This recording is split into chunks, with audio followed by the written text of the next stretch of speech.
எவ்வளோ பெரிய பிரச்சனை போயிட்டு இருந்தாலும் அந்த இடத்துல மண்டபத்திரம் அப்படின்னாதான் நம்ம வந்து சொல்லிட்டு வருவோம். அப்படி இவருடைய டைலாக்ஸ் எல்லாம் நம்ம கூட டே டு டே லைஃப்பில் பயங்கர கனெக்டான ஒன்று. அவருடைய டைலாக் இல்லாமல் ஒரு நாளும் வந்து நம்மளால் கடந்து போகவே முடியாது. அப்படிப்பட்ட ஒரு மனுஷனுடைய பல காமெடி மூவிஸ் ரீசெண்ட் டைமில் பெரிய அளவுக்கு ஒர்க் அவுட் ஆகலை. என்ன இது இப்படிலாம் பண்ணிருக்கீங்க, வேறு எதனா புதுசாக ஒன்று கொடுங்க அப்படின்னு சொல்லிட்டு கேட்டிருந்தோம். அதுக்கெல்லாம் பதில் சொல்கிற விதமாக தான் ஆஸ் ஆக்டராக ஒரு குணச்சித்திர நடிகராக நான் வரேன், என்னுடைய பெர்ஃபார்மன்ஸை பாருங்க அப்படின்னு சொல்லிட்டு மீண்டும் நம்ம கிட்ட வந்திருக்காரு.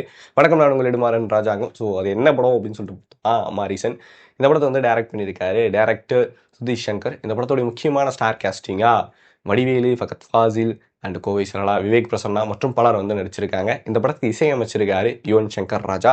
அண்ட் மாரிசன் படத்தோடைய ஒன்லைன் என்ன அப்படின்னு சொல்லிட்டு பார்த்தோம்னா, வேலுப்பிள்ளை தன்னுடைய ஞாபக மருதியால் அடிக்கடி பல பிரச்சனைகள் வந்து சந்திக்கிறாரு. அதாவது வீட்டில் கட்டப்பட்டு இருந்தார். அப்போது வந்து திருட வந்து நம்ம தயா அவருக்கு வந்து ஹெல்ப் பண்ணி கூப்பிட்டு போகிறாரு. அப்படி கூப்பிட்டு போகும்போது ஹெல்ப் பண்ணுறதுக்காக ஒரு 25,000 எடுத்து தரேன் அப்படின்னு சொல்லிட்டு ஒரு பேரம் பேசி தான் வெளியே கூப்பிட்டு வர்றாரு. அப்படி 25,000 எடுத்து கொடுக்கும்போது தயா வந்து அவருடைய அக்கௌண்ட்டில் கிட்டத்தட்ட ஒரு 25 லட்சம் இருக்கிறத வந்து பார்க்குறாரு. இந்த மனுஷனை எப்படியாவது வந்து நம்ம கரெக்ட் பண்ணி அந்த 25 லட்ச ரூபாய் சுட்டணும் அப்படின்னு சொல்லிட்டு தயா வந்து ஒரு பிளான் பண்ணுறாரு. அதுக்காக அவர் கூடயே ட்ராவல் பண்ணுறாரு. தயா அந்த காசை எடுத்தாரா இல்லையா அப்படின்ற மாதிரி தான் படம் வந்து ட்ராவல் ஆகுது. ஆனால் பேலன்ஸ் நமக்குமே ஒரு ட்விஸ்ட் இருக்குது. ஆக்சுவலாக படத்தோடைய ஃபர்ஸ்ட் ஆஃப் கிட்டத்தட்ட திருவண்ணாமலை, கோயம்புத்தூர், இங்கே அங்கேன்னு சொல்லிட்டு ட்ராவல் ஆகிட்டே இருக்குது. இந்த ட்ராவல் எல்லாமும் 2 பேருடைய பெர்ஃபார்மன்ஸ் அது ரொம்ப ரொம்ப அழகாக வந்து கொடுத்துருக்காங்க. திடீர்னு வடிவேலு அவர்கள், தம்பி குமார் எப்பப்போ வர, நம்ம எங்கே கிருஷ்ணவேணி வீட்டுக்கு போகலாம், பாலக்காட்டுக்கு போகணும் அப்படின்னு சொல்லிட்டு வடிவேலு ஒரு பெர்ஃபார்ம் பண்ணும்போது அது மிரட்டி விட்டுருக்கு அப்படின்னு சொல்லலாம். ஒரு பயங்கரமாக ஒரு டிரான்ஸ்மிஷன் வந்துகிட்டே இருக்கும். இந்த பக்கம் ஃபகத் அதை அசே ஒரு கூட இருக்கிற ஒரு பர்சனா அங்கே அந்த மொத்தவங்களை வந்து இவர் என் கூட தான் வந்திருக்காரு அப்படின்னு சொல்கிற விஷயமா, நீங்கள் ஏன் இப்படி மறக்கிறீங்க அப்படின்றத இது பண்ணுற விஷயமா, இல்லை அந்த காசை திருடுறது அவர் பண்ணுற சில பொய்கள், அவர் சொல்கிற சில பொய்கள், அவர் கொடுக்குற ஒரு சில ரியாக்ஷன்ஸ், இப்படி எல்லாமும் நம்மளை வந்து பயங்கர என்கேஜ் பண்ணி வச்சுக்கிட்டே இருக்குது. பட் இதெல்லாம் என்கேஜ் பண்ணாலும் ஃபர்ஸ்ட் ஆஃப் எண்டு கிட்ட நமக்குள்ள ஒரு சின்னதாக ஒரு கேள்வி வருது. இதுதான் படமா, இப்படி தான் போக போதா அப்படின்னும் பொழுது, இல்லை அது கதையே இல்லைங்க, இப்போ பாருங்க அப்படின்னு சொல்லிட்டு டேரக்டர் இன்டர்வல் அப்போ நமக்கு ஒரு ட்விஸ்ட்டை வந்து கொடுத்து ஃபர்ஸ்ட் ஹாஃபை வந்து முடிச்சு வைக்கிறாரு. செகண்ட் ஹாஃப்ல இருந்து ஆக்சுவலாக வந்து தீ தான். அதாவது வடிவேலு அவர்கள் ஒட்டுமொத்தமாக வேற ஒரு மனுஷனாக வந்து ட்ராவல் பண்ணி நமக்கு ஒரு பெர்ஃபார்மன்ஸ் வந்து கொடுக்குறாரு. இந்த பக்கம் தயா அவருமே அதுக்கேற்ற மாதிரி வேற ஒரு பெர்ஃபார்மன்ஸ் வந்து கொடுக்குறாரு.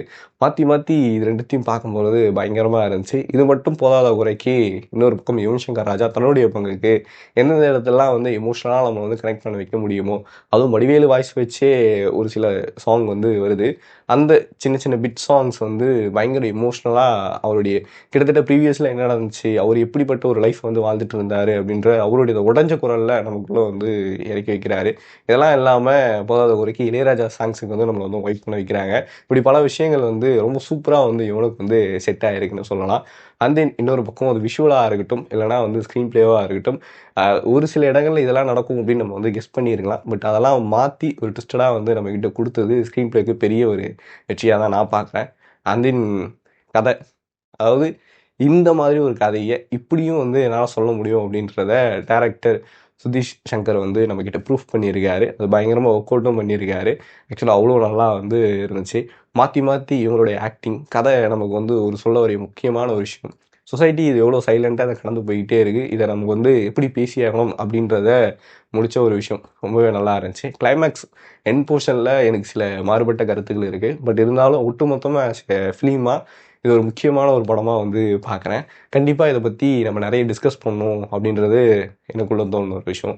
உங்களுக்கு மாரிசன் எப்படி இருந்துச்சு, எப்படி பண்ணியிருக்காங்க அப்படின்றத கீழே வந்து கமெண்ட் பண்ணுங்கள். இந்த வீடியோ பிடிச்சிருந்துச்சுன்னா லைக் பண்ணுங்கள், ஷேர் பண்ணுங்கள், மறக்காமல் பிடிக்கேஸ் சேனலை சப்ஸ்கிரைப் பண்ணுங்கள். நன்றி, வணக்கம், டாடா, பாய்.